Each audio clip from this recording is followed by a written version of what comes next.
Hello again, dear listener.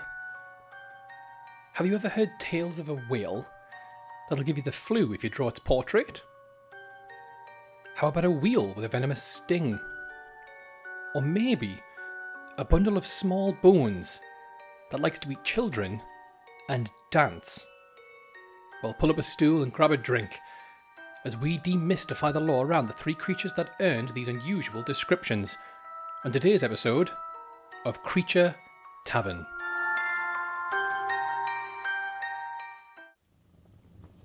Welcome back, listener. Comfortable? Good.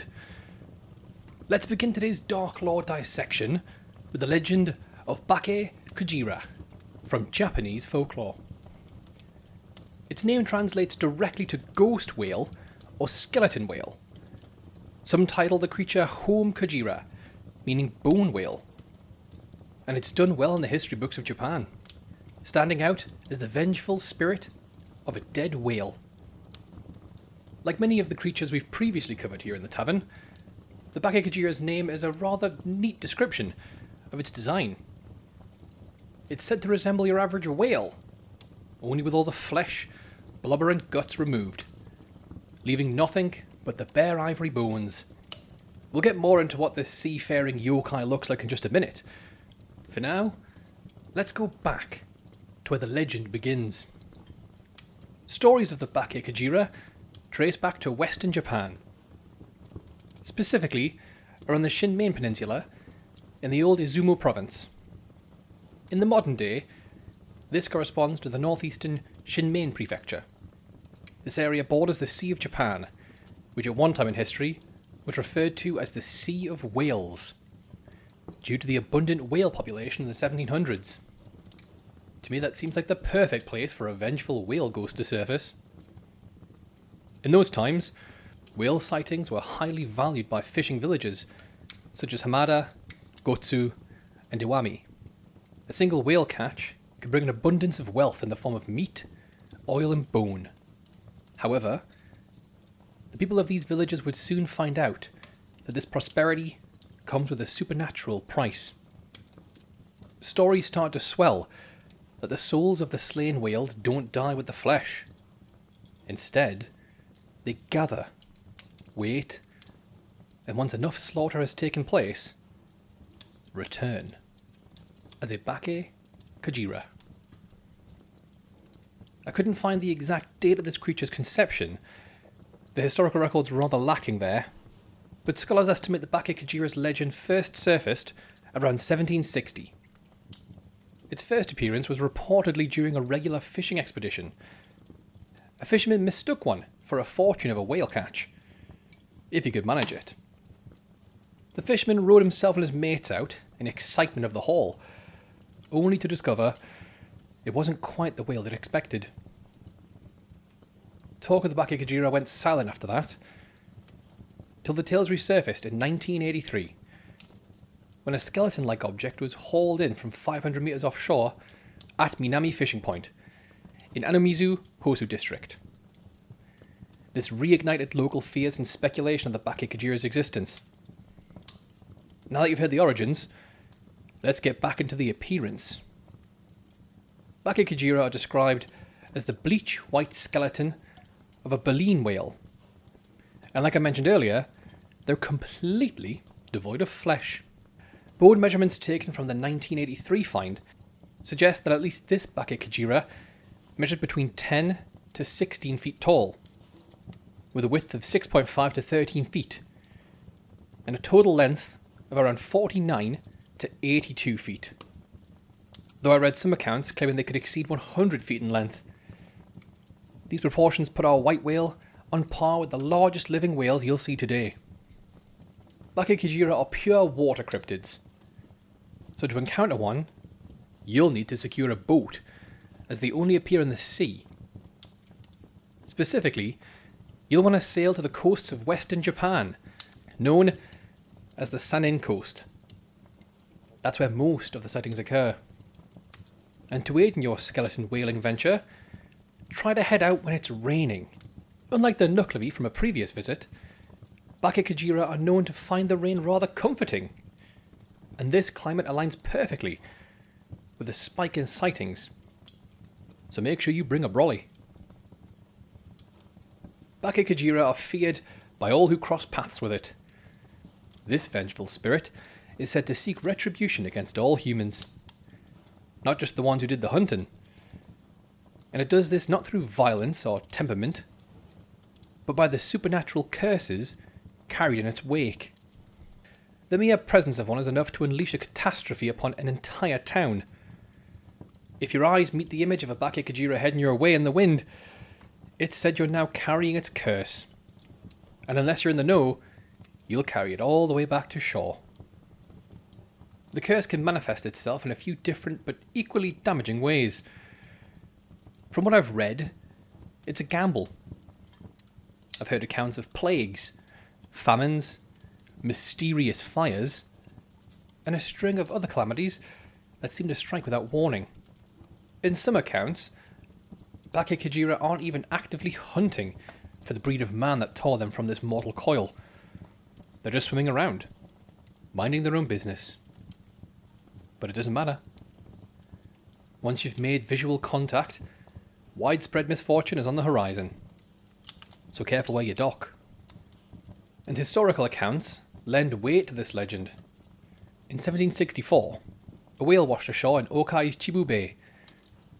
Following this event, a series of disasters swept through the area, including fires and epidemics. Many locals believe this to be the manifestation of the Bake Kujira's wrath.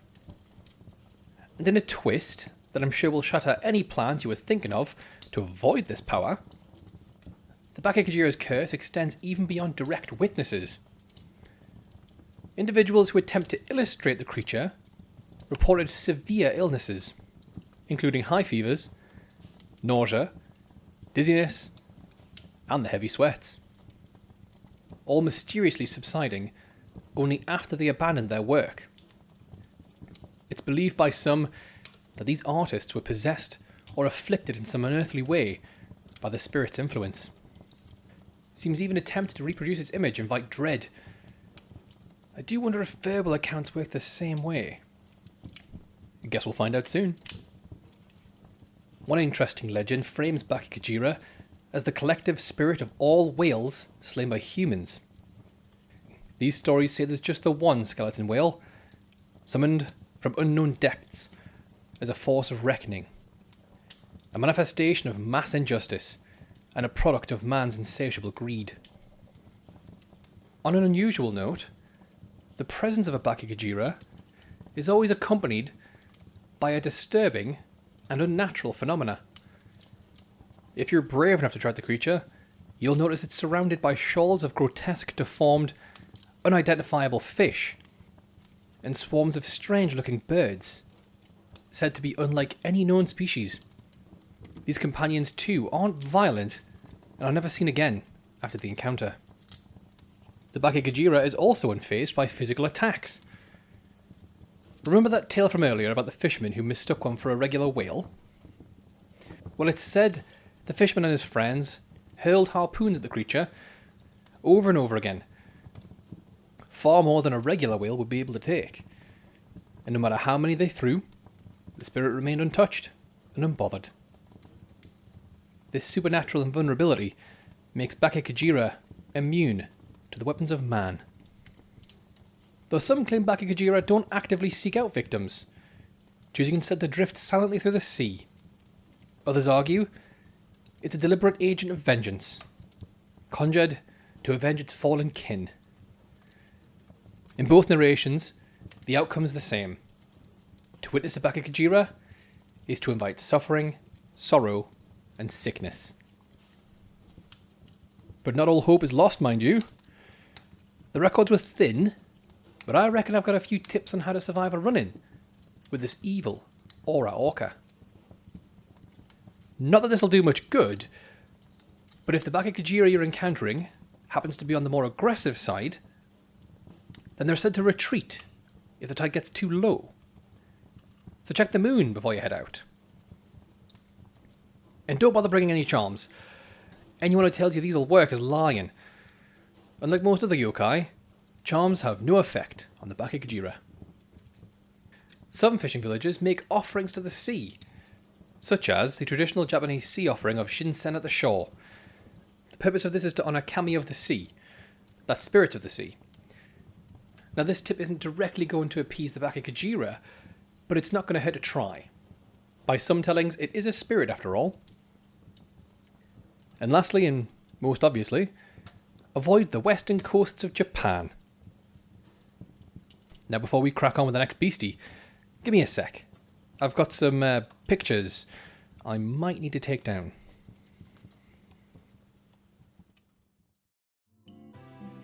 Hey listener, and welcome to the first of 2 breaks. Hope you're enjoying the show so far. Thank you for listening to episode 15 of Creature Tavern. You wouldn't believe how hard it was to say evil aura orca. Goodness me, my mouth keeps wanting to say okra. Try it 3 times as fast. If you fancy posting about the show using the hashtag Creature Tavern on X or Blue Sky, there's a chance your name will appear on the show. You could end up as a reincarnated slime creature, or perhaps a humble baker who never washes his hands. Either way, your name will go down in history as featuring on a pretty average podcast. And if you're joining us on YouTube, leave a comment, and you too could feature as something equally amazing as those 2 last suggestions. If you're enjoying your stay, then help the show by telling a friend about us. This budding empire is built on word of mouth alone, and only you have the power to make it happen. Alright, that's enough business talk for now. Let's get you back to the interesting stuff at the Tavern. Never mind, they were all pictures of a different whale. How are we, listener? Need to stretch your legs? Or perhaps they're too stretched already? A compression then? While you ponder over what a leg compression is, allow me to begin the breakdown of our next creature, the hoop snake, from American folklore. The hoop snake, originally titled in colonial times as the horn snake, named for the peculiar rigid spike on the end of its tail, is an odd creature as formidable as it is whimsical, with deep roots in American lore. Though often grouped among the earliest of North American cryptids, the hoop snake does not appear in any Native American records, suggesting that it is a uniquely English colonial cryptid. In fact, the hoop snake is rumoured to be the oldest terrestrial cryptid in all of the United States, with written accounts dating back as early as 1784, though some sources claim the first recorded mentions go back as far as 1639. Seems this creature was far more common in the past, with numerous sightings reported all across the United States, Canada, and even parts of Australia. However, over time, the hoop snake's population has dwindled. No one seems to be able to pin down why or how this happened exactly, only that modern encounters are exceedingly rare. But if you're lucky enough to run into a hoop snake, take note of its most iconic feature, its bizarre method of locomotion. You see, unlike your average run-of-the-mill serpent, the hoop snake has a habit of grasping its tail in its mouth to form a perfectly deadly circle. Not unlike the Ouroboros. Once in this form, it rolls like a wheel across the earth. And fun fact, folks in the early 1900s, unfamiliar with the penny farthing bicycles, allegedly mistook them for people riding hoop snakes. The creature's physical dimensions are reported across many sightings, typically measuring 14 to 18 inches in diameter and 0.5 to 2 inches in thickness. Picture a steering wheel, and you'll have a pretty good idea of what this rounded rattler looked like. This does, however, bring the whole penny farthing confusion into question though, as your typical penny farthing wheel is closer to 60 inches in diameter, and that's more than 3 times the largest recorded hoop snake. So either those folks had them big, or they had much smaller penny farthings. A more modern telling of hoop snakes give them a larger, more menacing form. Picture a snake with a 7-inch thick body, bold white and black ring patterns detailed down the reptile, a large fanged head, hollow black eyes, and 2 tiny little nostrils. All accounts retain the creature's sharp stinger on the tail. and its circular nature. Anatomically, the interior of the creature's coiled form is said to be lined with evenly spaced, elongated spines, or spurs. And these aren't traditional bones, but more like modified cretinous scales, much like the rattle on a rattlesnake. These are believed to grow larger with each molting. Seems the hoop snake ages like a fine, well-kept blade. Despite the enduring fascination with the hoop snake, no verifiable physical evidence has ever surfaced. But this hasn't stopped believers like yourself, which leads to my next fun fact. Naturalist Raymond Dittmers has placed $10,000 in a trust at a New York bank for the first person to provide evidence of a hoop snake. Now, whether that's still in play, I can't say, but I can say I couldn't find anything to say the bounty has expired. Sightings of the hoop snake have been alleged along the Minnesota-Wisconsin border, in the St. Croix River Valley, Wake County, Watauga County in North Carolina, Prince Edward Island, and Kamloops, British Columbia. Within these locations, hoop snakes can be found in the woods, on flat ground, or in the hills, but their favourite habitat is tall grass around settled areas. Folks say they use the grass to cover their approach, though the snake the size of a penny farthing wheel is going to need some real tall grass. Hoop snakes are unsurprisingly best known for their fantastic wheel form we briefly covered earlier. But what we didn't mention is that the creature only employs this marvellous method of movement when angered or in pursuit of prey. Then it'll shove its tail in its mouth and start rolling. And at pretty impressive speeds too, with some records claiming it can reach near 60 miles per hour, under optimal conditions of course.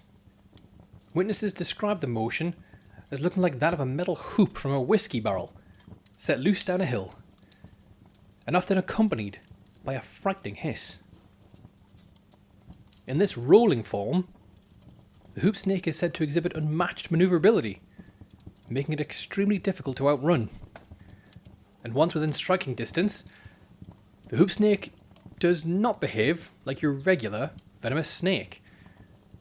Rather than using its fangs to bite and inject the danger source, just before it collides with its target, the hoop snake straightens its body out and attacks with its tail in an attempt to skewer its prey. This tail is equipped with a horn-like stinger, and this stinger is said to resemble a rooster's spur. For reference, that's the sharp bony claw on the back of a rooster's leg. Another difference from your average snake is the hoop snake's venom glands are located in its tail spike, not in the skull. The venom is considered highly potent as well. I'd argue the most potent venom you'll ever encounter. In most fables, it's said to cause incredibly rapid decay. But I wouldn't let that frighten you. As in many other stories, it's only said to induce intense swelling and a painful, swift death. A modern retelling adds a little more detail to this legendary venom, describing it as purple, virulent, and that you should never use the tail spike as a toothpick. I guess what they're saying here is the venom remains active even after the tail's been cut off or the creature dies. But I have to question why anyone would see this purple dripping claw and think to put it in their mouth in the first place.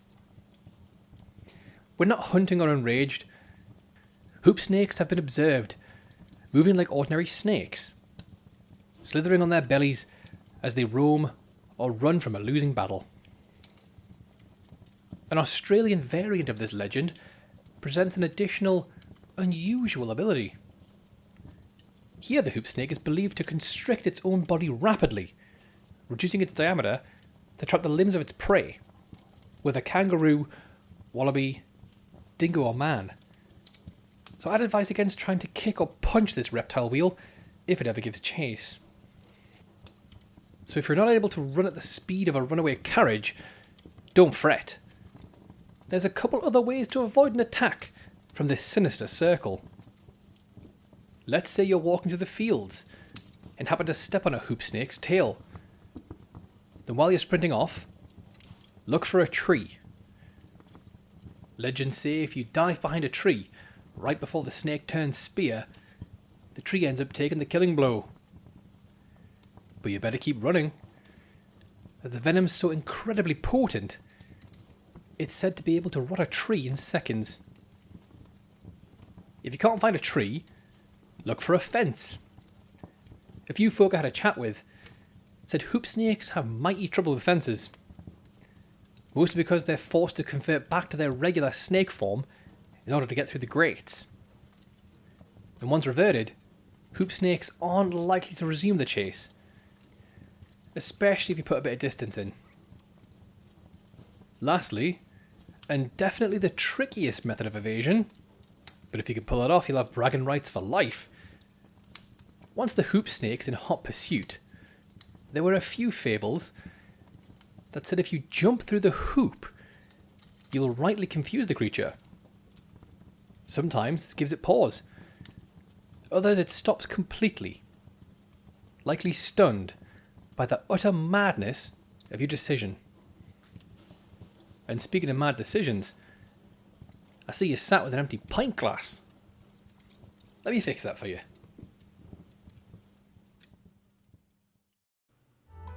Hello again, listener. Sorry to interrupt your regular scheduled programming. Again, it just gets so lonely here in the void. Maybe try clicking that subscribe button wherever you're listening. Might help me wrap this section up a little quicker.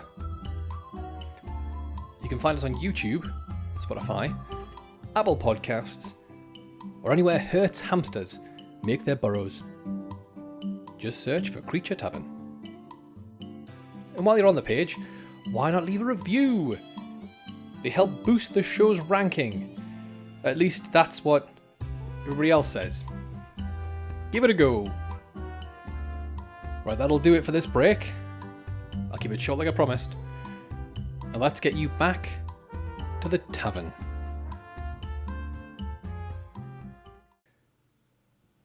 Here we go. One piping hot pint of creature juice. You tuck into that while I get on with our last creature for the week. Bloody Bones, from English folklore. Also known under the sinister alias of Rawhead, Tommy Rawhead, or Rawhead and Bloody Bones, this creature is spoken of as a boogeyman figure across England and parts of North America. From what I've found, the earliest written reference to this unsettling red character dates back to around 1548, making it one of the oldest named monsters in the English-speaking world. Traditionally, Bloody Bones is described as a spectre, water demon, or frightening Cornish sprite. Feared not for indiscriminate slaughter, but for its obsession with terrifying, disciplining, snatching, and consuming children. And it's said the name alone is often enough to keep youngsters from misbehaving. Description of Bloody Bones differ between regions and tellers, but if you speak to enough people, you'll see a consistent thread emerge. An awful skeletal picture, dripping with what many suspect is blood. Yeah, the name's a bit of a giveaway. In most accounts from the UK patrons, Bloody Bones is depicted as a pile of bloody bones that rattle together and rise into the form of a headless horror. Other fables keep the skeleton part, but say it's bloodied from head to toe and stripped of most bodily tissue, leaving just enough flesh to dangle, like rags on a washing line. And in more tales, this creature is painted as perpetually sitting or crouched atop a mound of raw bones, said to be the remains of children who lied, swore, or misbehaved. One striking account describes Bloody Bones with a scalped head, and that appears to be the source of all his blood, and a perpetual grin across his leaky face. Another stranger report colours Bloody Bones not as a man, but as the severed head of a butchered hog, resurrected by a vengeful witch, for what reasons I was unable to find. But in this telling, the head reunites with its scattered bones to hunt down the man who killed it. In American retellings, The legend sometimes splits this creature into two distinct figures. Rawhead, a skinless skull with eyes but no ears, nose, lips, or a body, and Bloody Bones, a dancing, headless skeleton. Together, they form a grisly, and if you're afraid of dancing, arguably more threatening duo. Bloody Bones is most often seen crouched, like we mentioned earlier, but the few encounters of it upright have allowed us to estimate its size. Its skeleton measures 5 foot from heel to shoulder, and 5 foot 10 with the head attached. Examination reports of the creature's skeletal structure note a large, robust skull with a prominent brow, a tall, narrow pelvis with a small pelvic outlet, thicker bone density than your average male skeletons, and elongated phalanges. These anatomical traits have led some to suggest the skeleton is that of a male's. The legend's birthplace lies in rainy old England, where they were most often talked about in Lancashire and Yorkshire. Over time, these terrifying tales spread all the way to North America, where sightings of Bloody Bones eventually migrated down to the southern United States. Now there's a couple of specific habitats in which you're likely to find Bloody Bones, and they honestly couldn't be further apart. In one fable, Bloody Bones is said to haunt deep ponds, oceans, and old marl pits. For reference, an old marl pit is a shallow excavation site that often becomes filled with water and forms a pond. This is likely why you might hear people call Bloody Bones a water demon. However, if you don't fancy a walk around the local waterways, you can have a look in the cupboards and under your stairs. Really, any dark, musty place within your home will do. There was even one tale saying old Bloody Bones spends his hours in the Knocker's Hole in the village of Balder in Cornwall. Though in my research I couldn't find a specific location by that name. But considering the history of Cornwall, I suspect Knocker Hole refers to some old abandoned mine. And you're likely to run into more than old Bloody Bones down there, if you're in the know. Now with this creature you're in luck. That is, unless you're a child, as that seems to be the one and only group targeted by this scary scarlet shadow. In fact, threats are so frequent that parents in the sighting zones got together and came up with a little rhyme. Rawhead and Bloody Bones steals naughty children from their homes, takes them to his dirty den, and they are never seen again. Oh, it's not as funny as I bet you were thinking, given how I introduced that little bit of trivia. It's actually quite terrifying. I mean, if I were a child, I bet my boots that jingle alone would be enough to make me the bestest boy there ever was. In lore, his prey is entirely children, but only the bad ones. Children who disobey their parents, tell lies, use bad language. Basically, if they're being a little shit, they're on the menu. And punishment is swift and merciless. Folks claim Bloody Bones will rush from his little cupboard den the moment a child misbehaves, and drag them kicking and screaming back to his lair to be devoured. All but the bones, which he adds to his ever-growing pile. Or in some older English tales, instead of ending up under the stairs, the child will be dragged down into the depths of whatever waterway Bloody Bones has taken up residency in. And geography is irrelevant. Could be a kid yelling at its mum in a nearby street. Another kicks her brother in the park. Even had one tale of a gossip that lost his head to the monster as punishment for his wicked tongue. This creature is said to appear instantly, so long as there's a dark, cramped spot nearby to store his ever-grown pile of bones. This uncanny ability suggests either extraordinary hearing or a more unnerving talent. Perhaps some form of omnipresence, attuned specifically to the frequency of children. The physical features of Bloody Bones give him an advantage in the chase too. Those elongated phalanges we mentioned earlier are said to allow for a sudden burst of acceleration. making escape virtually impossible. It's pretty unfair, really. Considering he only goes after children, they ain't ever going to stand a chance. Even the act of spying on him can seal a child's fate. The under the stairs version specifically warns that peeking through the keyhole at the creature will conclude with your bones joining the pile. Now, the exact force animating Bloody Bones is a matter of wide speculation. Some sources refer to him as a demon, but these tales lack any reference to a witch or warlock, and this absence has led to theories that his movement is the result of a curse instead of a summoning, the work of a haunting spirit perhaps, or outright spiritual possession.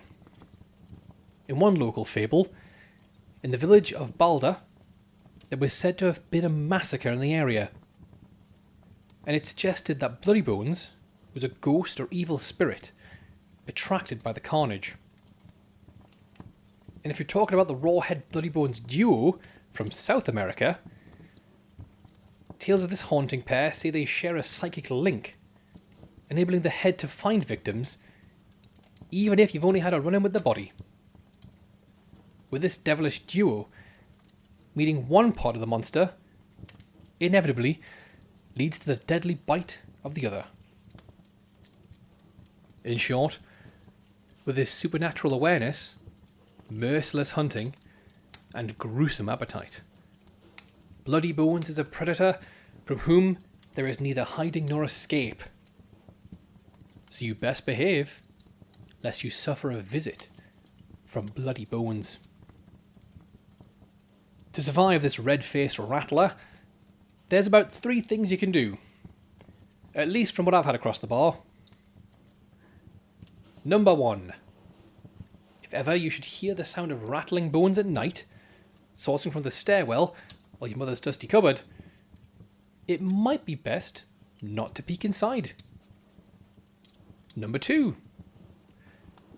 Don't be a child. Hey, I didn't say these would be good tips, but since Bloody Bones only goes after children, try not being a children. And number 3, if you are a child, then don't be mean, or a gossip, or spy through any keyholes, at least till you're 13. And with that, we're finished with our last creature for the week. We've learned that whale watching can destroy a village. Sometimes a snake can double as a hula hoop. And that if you see a child having a tantrum in the park, maybe take a few steps back. Now that bell means it's last call here at Creature Tavern. So grab yourself one more drink for the road. And until next time, tread carefully, adventurer. You never know when you might wander into the weird